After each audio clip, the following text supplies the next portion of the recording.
Chapter number 3 lecture number 1 के माध्यम से चालू हो रहा है चैप्टर नंबर 3। तो चैप्टर नंबर 3 जो है वो पॉपुलेशन कंपोजिशन के बारे में दिया गया है। इसी के बारे में आपको अध्ययन करना है। पॉपुलेशन कंपोजिशन यानी जनसंख्या संगठन के बारे में आपको अध्ययन करना है। जनसंख्या संगठन में बहुत सारी बातें हैं। मुख्य रूप से लिंगानुपात, आयु संरचना, जनसंख्या पिरामिड, ग्रामीण नगरीय संगठन, साक्षरता, व्यावसायिक संरचना आदि का अध्ययन किया जाएगा। इसके अंतर्गत जनसंख्या संगठन के अंतर्गत। लेकिन आज के इस लेक्चर में आपको सेक्स रेशियो के बारे में अध्ययन करना है, यानी लिंग अनुपात के बारे में या लिंगानुपात के बारे में अध्ययन करना है। तो सबसे पहले जनसंख्या संगठन के बारे में थोड़ा सा जान लें। जनसंख्या संगठन से हम क्या समझते हैं, समझिए हमारे सामने क्वेश्चन है, तो इसका जवाब हम क्या दे सकते हैं कि जनसंख्या संगठन से हमारा आशय यह है कि जनसंख्या की उन तमाम विशेषताओं से है जो दो भिन्न प्रकार की व्यक्तियों के समूहों में अंतर करता है। दो भिन्न प्रकार की व्यक्तियों के समूहों को अंतर पैदा करता है, उसे हम जनसंख्या संगठन के नाम से जानते हैं। जैसे शिक्षा, एक शिक्षित व्यक्ति है और एक अशिक्षित व्यक्ति है, तो शिक्षित व्यक्ति और अशिक्षित व्यक्ति में अंतर होगा, जरूर अंतर होगा। तो ये अंतर बताता है क्या, जनसंख्या संगठन। इसी तरह से रहन सहन हमारा है, जीवन प्रत्याशा आदि बातें है इसमें समाहित है, उसी को जनसंख्या संगठन कहा जाता है। आइए हम देखते हैं सेक्स रेशियो के बारे में, लिंगानुपात के बारे में। तो हमारे सामने क्वेश्चन है कि लिंगानुपात किसे कहते हैं। लिंगानुपात किसे कहते हैं? किसी देश या प्रदेश की जनसंख्या, किसी देश या प्रदेश की जनसंख्या में स्त्रियों और पुरुषों के बीच के अनुपात को हम लिंगानुपात कहते हैं। सिंपल रूप से किसी देश या प्रदेश में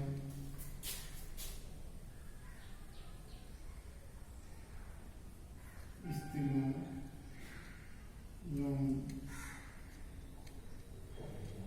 पुरुषों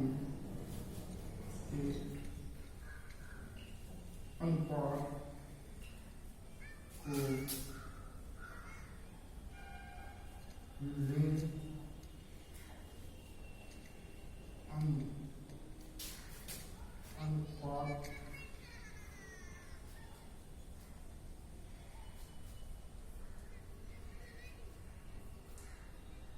कहते हैं। कि सामान्य रूप से किसी देश या प्रदेश में स्त्रियों एवं पुरुषों के अनुपात को हम लिंगानुपात कहते हैं। लेकिन भारत के लोग लिंगानुपात के बारे में क्या कहते हैं? भारत में इसकी परिभाषा क्या है? भारत में भारतीय शब्दकोश के अनुसार लिंगानुपात किसे कहते हैं?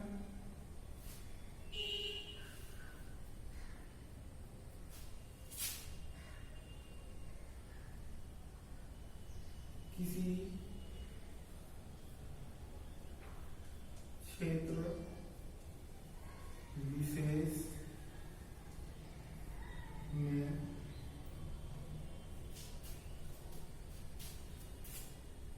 प्रति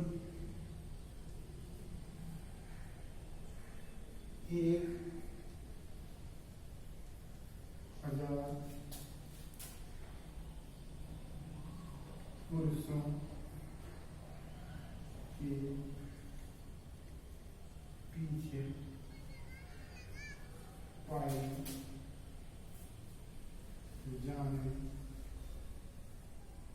वाली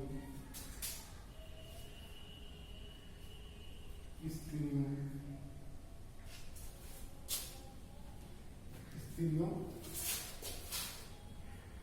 की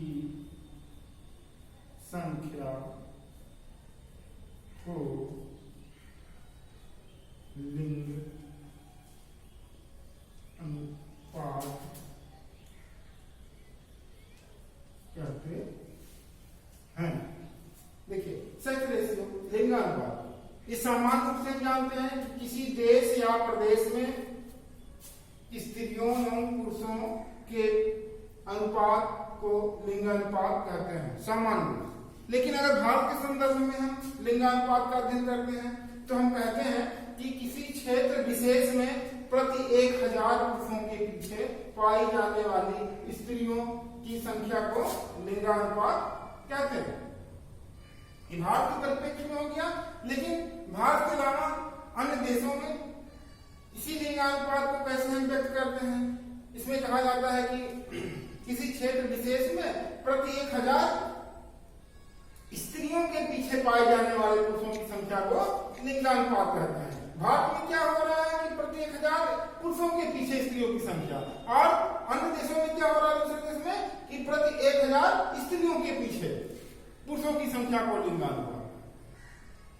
तो आप इस तरह से जान लेंगे कि भारत में लिंगानुपात किसे कहते हैं। किसी क्षेत्र विशेष में, क्षेत्र विशेष से मतलब है कि एक निश्चित एरिया हो, यानी 1 वर्ग किलोमीटर में प्रति 1000 पुरुषों के पीछे पाई जाने वाली स्त्रियों की संख्या को क्या कहेंगे? लिंगानुपात कहते हैं। अच्छा, लिंगानुपात को कैसे हम व्यक्त करते हैं, ज्ञात कैसे करते हैं? देखिए, लिंगानुपात के द्वारा हम किसी देश प्रदेश के रहन सहन, उसकी सामाजिक स्तर आदि, और उस प्रदेश में, उस क्षेत्र में स्त्रियों की जो है भागीदारी के बारे में हम जानते हैं, समझते हैं। वहां की आर्थिक सामाजिक दशा क्या है, राजनीतिक दशा क्या है, उसका अध्ययन हमें कराती है क्या? जनलिंगानुपात।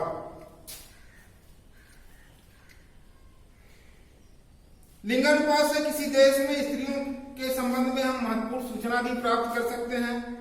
जिन देशों में प्रदेशों में पुरुषों की तुलना में स्त्रियों की संख्या कम होती है, वहां स्त्रियों के लिए जो है प्रतिकूल दशाएं होती हैं, अनुकूल दशाएं नहीं होती हैं। लेकिन जिन देशों में स्त्रियों की संख्या अधिक है और पुरुषों की संख्या कम है, वहां पे पुरुषों की दशा प्रतिकूल पाई जाती है, अनुकूल नहीं पाई जाती है।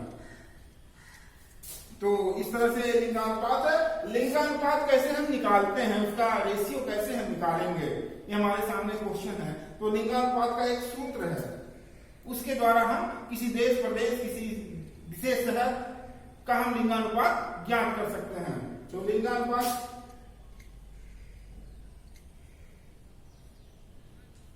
लिंग अनुपात बराबर स्त्रियों की संख्या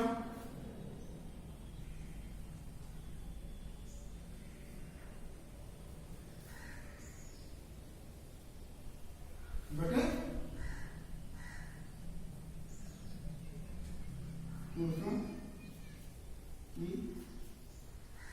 संख्या गुणे 100, नहीं 1000, 1000। तो ये आपका सूत्र हो गया लिंगानुपात का।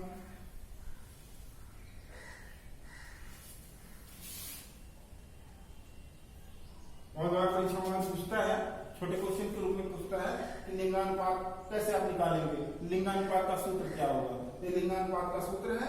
लिंगानुपात कैसे निकाल सकते हैं? किसी क्षेत्र या विशेष, यानी किसी गांव को ही ले लो, या किसी शहर को ले लो, किसी प्रदेश को, किसी देश को ले लो, वहां पे जितनी भी स्त्रियां हैं, जितने भी फीमेल हैं, उनसे जो है, उनमें पुरुषों की संख्या से आप भाग दे दीजिए और फिर 1000 का गुणा कर देने के बाद जो है लिंगानुपात उस देश या प्रदेश या गांव का निकल आएगा।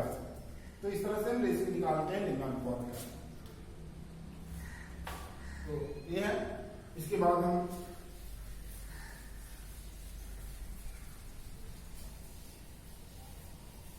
सेक्स रेशियो में विश्व संदर्भ में लिंगानुपात के बारे में थोड़ी सी जानकारी ले लें। विश्व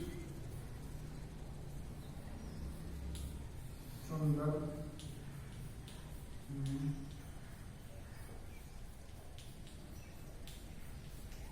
लिंगानुपात के बारे में जानकारी लेनी। विश्व संदर्भ में लिंगानुपात के बारे में देखिए, वर्तमान समय में पूरे विश्व की बात हो रही है। पूरे विश्व में वर्तमान समय में विश्व जनसंख्या के लिंगानुपात में प्रति 1000 पुरुषों पर 990 स्त्रियां हैं। ये लिंगानुपात है पूरे विश्व का। पूरे विश्व का लिंगानुपात क्या है? प्रति 1000 पुरुषों के पीछे 990 स्त्रियां हैं औसत रूप से। ये लिंगानुपात है पूरे विश्व का। यदि क्वेश्चन है समझ, छोटा क्वेश्चन है आपका कि बताइए विश्व लिंगानुपात क्या है? विश्व लिंगानुपात क्या है? 990 है, यानी 1000 पुरुषों के पीछे 990 स्त्रियां पूरे विश्व में। विश्व में सर्वाधिक लिंगानुपात यूरोप के लाटविया में है। यूरोप के लाटविया में है, जहां प्रति 1000 पुरुषों पर 1187 स्त्रियां, 1000 पुरुषों के पीछे 1187 स्त्रियां, यानी वहां स्त्रियों की संख्या अधिक है, पुरुषों की संख्या कम है। साथ ही न्यूनतम लिंगानुपात संयुक्त राज्य अमीरात में है, जहां प्रति 1000 पुरुषों पर 468 स्त्रियां, 1000 पुरुषों के पीछे बहुत कम स्त्रियों की संख्या है, 468 स्त्रियां। संयुक्त राष्ट्र संघ द्वारा सूचीबद्ध 139 देशों, संयुक्त राष्ट्र संघ ने विश्व के तमाम देशों की एक सूची बनाई, 139 देशों की सूची बनाई, जिसमें लिंगानुपात स्त्रियों के अनुकूल तथा 72 देशों में उनके प्रतिकूल पाया जाता है। यानी 139 देश में स्त्रियों की जो संख्या है वो अनुकूल है उनके लिए, लेकिन 72 देशों में उनके लिए क्या है? प्रतिकूल है। यानी 72 देश में पुरुष प्रधान देश है, इसमें पुरुष ज्यादा पाए गए, वहां पर स्त्रियां कम पाई। एशिया में अनेक देश हैं, जिसमें से मुख्य रूप से चीन है, भारत है, सऊदी अरब है, में महिलाओं की संख्या में कमी आ रही है, लगातार कमी देखी जा सकती है, जिसके कारण इन देशों में लिंगानुपात कम पाया जाता है। रूस सहित यूरोप के अनेक देशों में पुरुषों की संख्या में कमी पाई गई।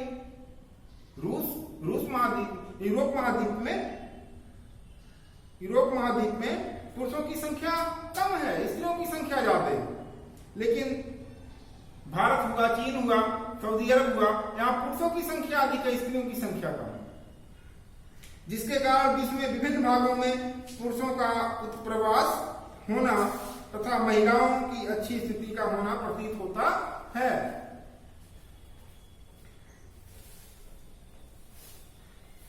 आइए हम देखते हैं कि प्रतिकूल लिंगानुपात क्या है। प्रतिकूल लिंगानुपात, तो विश्व संदर्भ में लिंगानुपात था।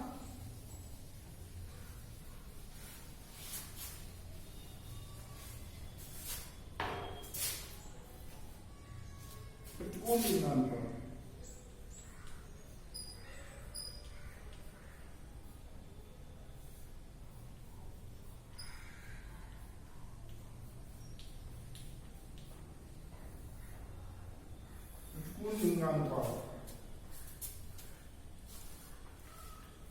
विश्व के कुछ देशों में लिंगानुपात जो प्रतिकूल है उसके कई कारण हैं। विश्व के तमाम देशों में जो लिंगानुपात प्रतिकूल पाया जाता है उसके कई कारण हैं, जिसमें से मुख्य रूप से कन्या भ्रूण हत्या हो गया,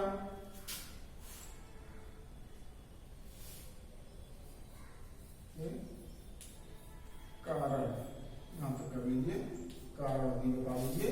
कारण क्या है? कन्या भ्रूण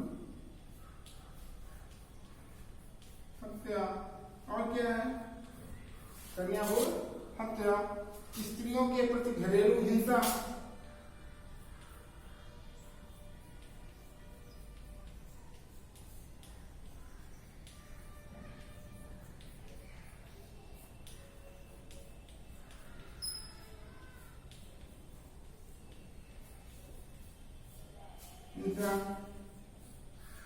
और क्या है? स्त्रियों के सामाजिक आर्थिक स्तर में होना,